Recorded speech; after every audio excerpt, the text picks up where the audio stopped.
In this video, I'll be covering when you should and when you should not try to get your ex back. So why is this important? If you are currently missing your ex and you're wondering, should I even bother to try to get them back? Is this relationship worth salvaging? Because the last thing you want to do is spend all this time and effort and then make a fool of yourself because the relationship wasn't even worth saving, and your ex isn't someone that they weren't even the right person for you to begin with. Okay, so if you're sitting around, you're wondering, should you even try? Then this is going to be an important video for you. I'm going to be sharing with you some questions that you should be asking yourself. Now, there are some very common things going around. There's some common and, let's say, popular responses. If you were to ask friends, family, other outsiders, the common thing that people will say is, yeah, why would you even want to get your ex back? Okay, an ex is an ex for a reason. Your relationship broke up for a reason. Isn't that sign enough that you were not meant to be together? And also, why should you chase someone who didn't want to be with you in the first place? These are all really, really good responses, and certainly they can have some truth to them. But I also have a big problem with some of these, let's just say, default answers, right? And one of the problem I have is, look at the type of people who are giving this advice. People who are very quick to say, if they don't want to be with me, then I don't want to be with them. I don't want to be with someone who doesn't want to be with me. Or an ex is an ex for a reason. If it didn't work, then obviously there's a reason for that. They tend to be the ones who are very prideful, okay? So for those type of people, it always seems to be like it's the other person's loss, okay? It's the partner's loss or the partner's fault if the relationship didn't work, right? Because that's the default. It's like a defense mechanism to say, oh, the relationship didn't work. It can't have been something I did, okay? It wasn't me, it was them. So you just have to ask them, their previous relationships, how their previous relationships ended. A lot of times they'll say things like, oh, she was the crazy one, or he was the douche. She cheated on me. He betrayed me. He lied to me. He did this and that. And it's like, okay, it always seems to be the other person's fault. It's like never their fault for the relationship not working out, right?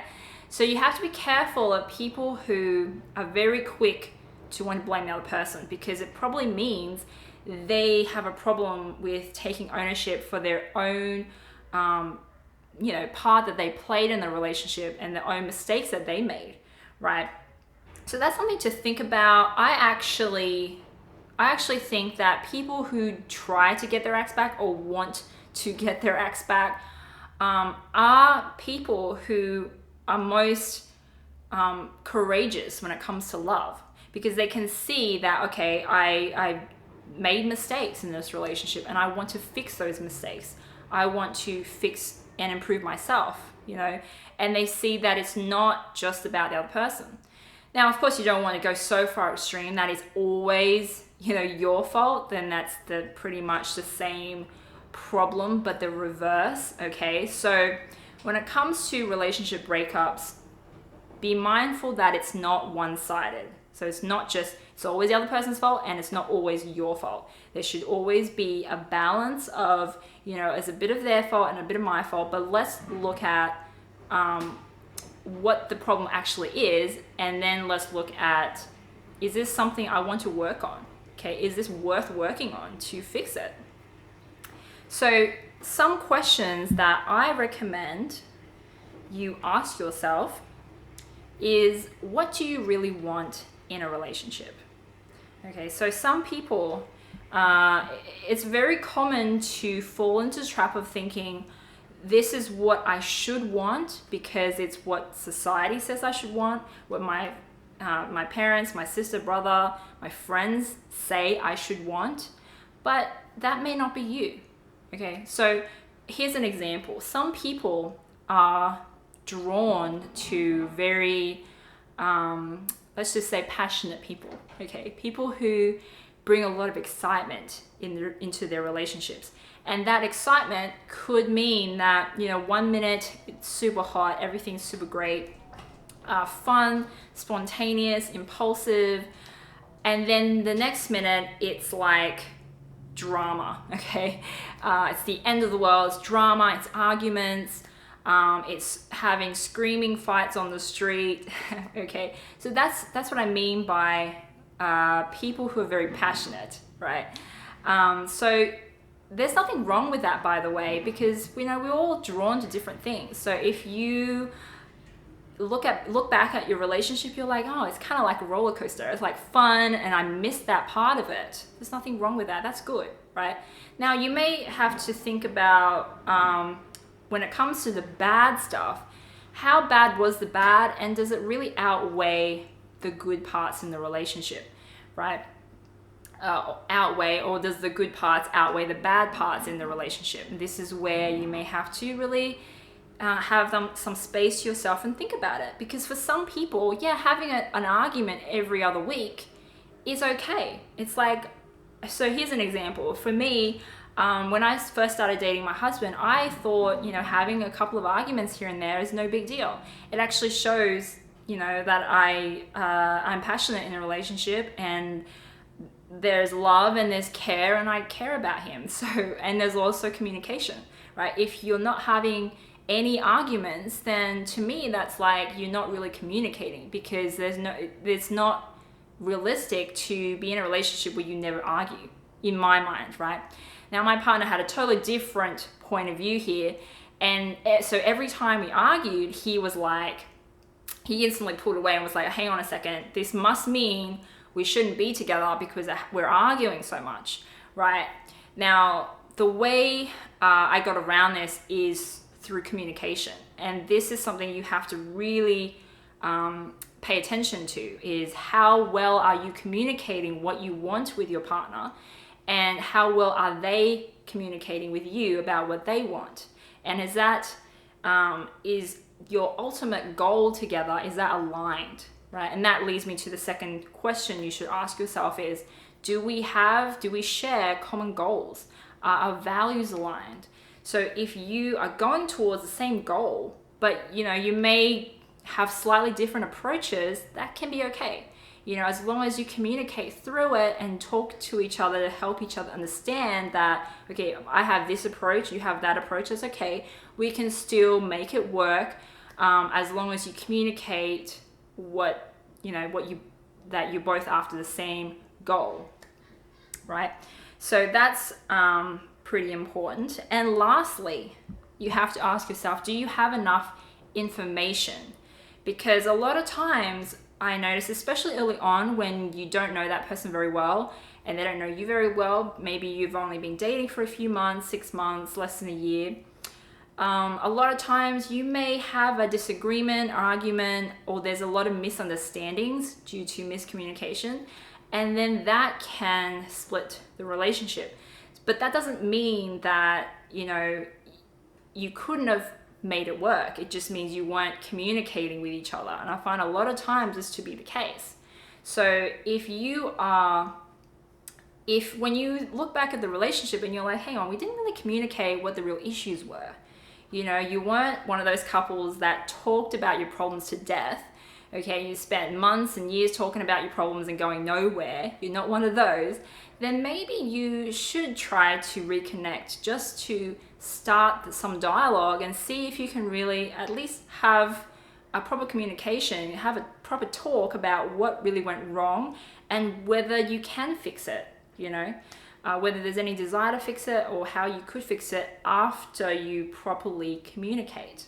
Now, if of course, on the other hand, you have been communicating, talking about your problems to death and getting nowhere, you're just getting more and more upset with each other, then maybe that is a sign that, you should go your separate ways, because it's just not If you can't resolve it, then maybe that's a sign you shouldn't be together, especially if your values and your goals are just totally different. Then maybe you should put your energy somewhere else. Now, the other thing that the last point I wanted to make is whether you should try to salvage the relationship, is to ask yourself, was there enough passion in the relationship? Do you think your partner has enough, still enough of that flame for you to see if you can make it work? Now, here's what I mean. So passion, when I talk about passion in this sense, it's really the energy that you bring to your relationship. So if you no longer have passion for someone, it's like you would rather, go out, get in your car, go to the shops, get yourself, a beer or a manicure or whatever, something else, than to walk a couple of feet to your partner, give them a hug. Okay, it's like, do you even have the energy? Do you have the care to do a little action towards them that requires a bit of effort? If you don't, if you can't even be bothered sending a text message to ask your partner how they're going that day, then maybe you don't have enough of that energy left in your relationship, or that passion left in your relationship to even try. And that goes for the reverse. So if your ex left you and since the breakup, they have not reached out to you at all, if they haven't messaged you at all, if they haven't tried to connect with you even months and months after the breakup, then you might want to consider moving on. Because even if you have a lot of passion, a lot of energy for this relationship, and you can make it work, if the other person has none, okay, then you really dealing with a law of diminishing returns. So it actually becomes not worth it to keep putting effort and energy into this relationship when they don't care anymore. It's probably better for you to put that energy that you have onto other things. Put your passion onto other things.